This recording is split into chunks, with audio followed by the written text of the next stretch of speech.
Prime Field. Here's the real question UConn fans need to be asking right now. Not, why didn't UConn take Audi Crooks? Not, why didn't UConn land Liv McGill? Not, why did Addie Brown go to UCLA?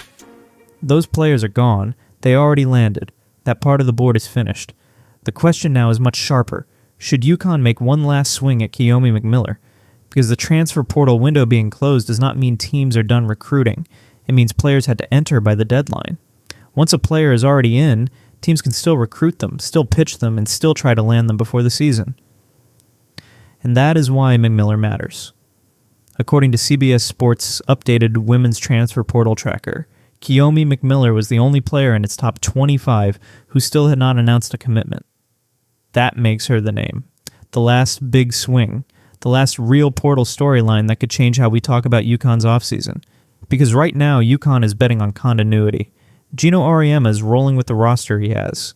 CT Insider reported that UConn is expected to enter 2026-27 without adding a transfer, returning 10 players and bringing in 2 freshmen. And look, that is not crazy. This is still UConn. This is still Serah Strong's team. This is still a roster with KK Arnold, Blanca Quinones, Ali Zabel, Ashlyn Shade, Jana El Alfi, Morgan Chelly, Kaylee Heckel, Kellis Fisher, Gandhi Malu Mammal, Olivia Vicosa, and Giovanna Popovich.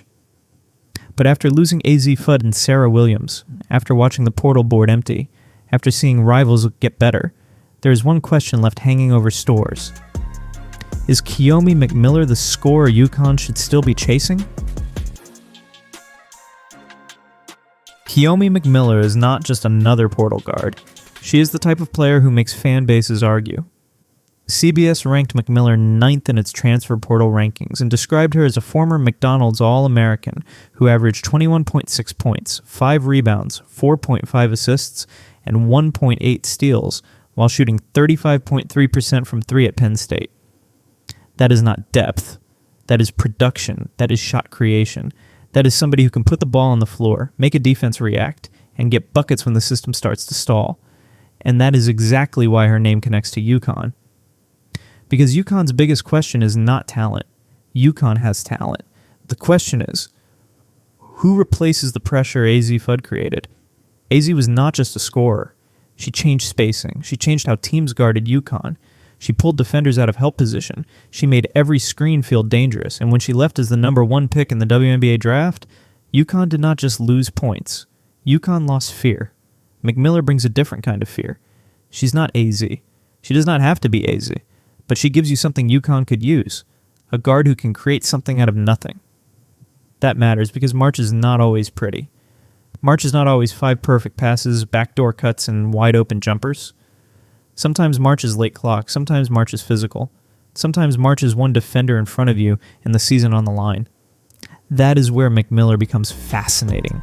She gives UConn a chaos button. And that might be the one thing this roster is missing. Let's be honest about why this conversation even exists.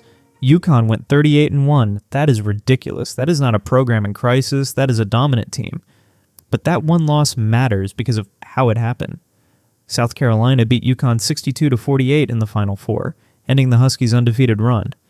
CT Insider's roster breakdown also framed the offseason around UConn replacing production after that Final Four ending and the departures of AZ Fudd and Sarah Williams. 48 points. That number is the whole argument. When UConn's offense got squeezed, it needed one more player who could bend the defense. One more player who could create a clean look. One more player who could say, "Give me the ball, I'll get us something." Serah Strong can do a lot. She might be the best player in the country. She can score, pass, rebound, and control games. But if every elite defense builds its entire game plan around Strong, UConn needs a counter. Maybe that counter is internal. Maybe Ali Zabel becomes a major shot maker. Maybe Ashlyn Shade takes the leap. Maybe Blanca Quinones becomes the breakout star. Maybe KK Arnold becomes more aggressive offensively.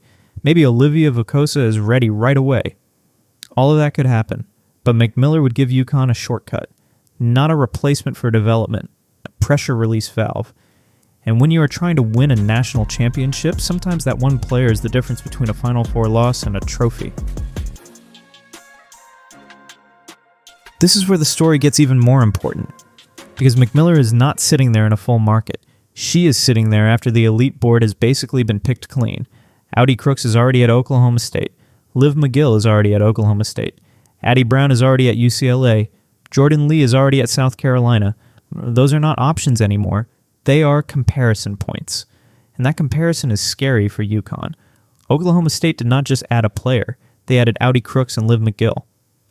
That is interior force plus guard creation. That is a team saying, we are not waiting 3 years. We want to matter now. UCLA just won the national championship and still added Addie Brown. That is the part that should make everybody nervous. The champion did not relax. The champion upgraded.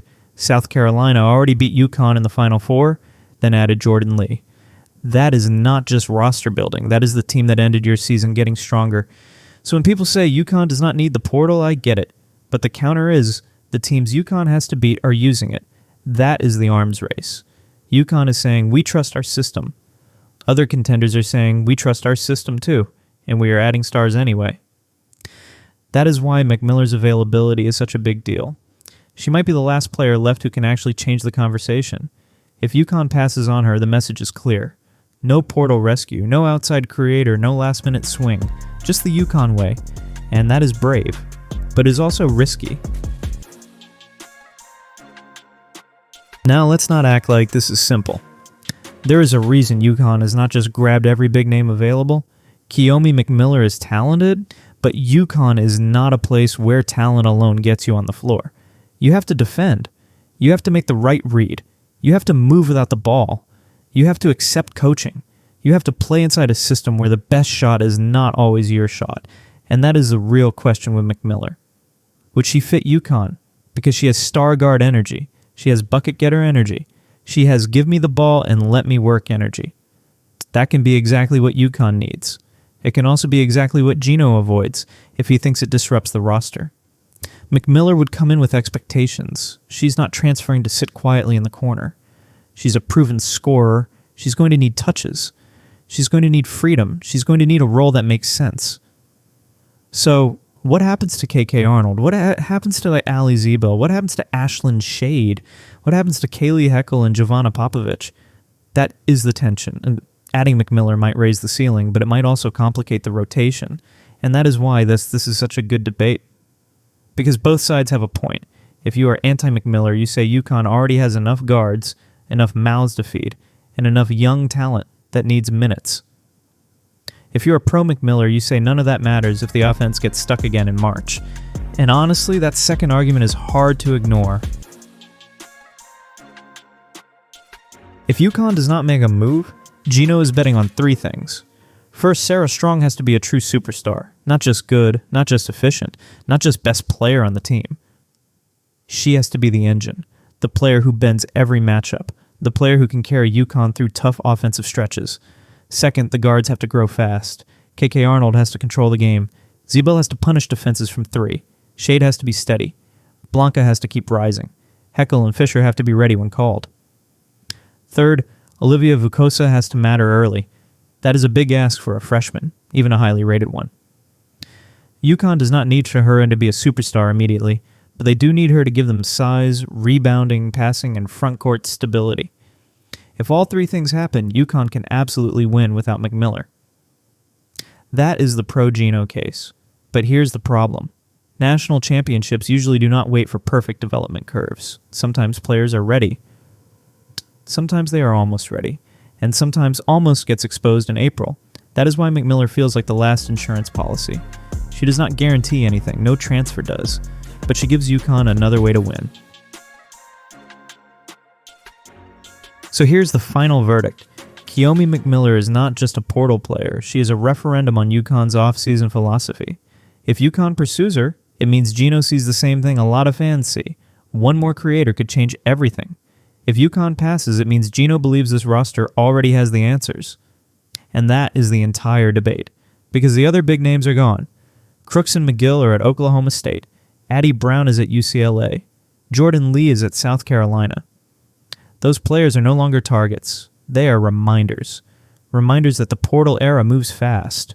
Reminders that contenders are not waiting. Reminders that standing still only works if your internal growth is real. For UConn, McMiller is the last big phone question mark.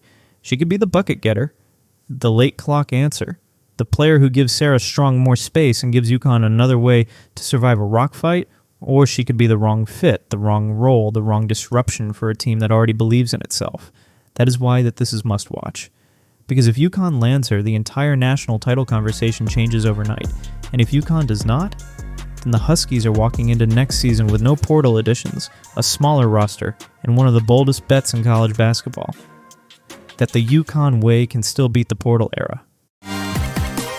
Prime Field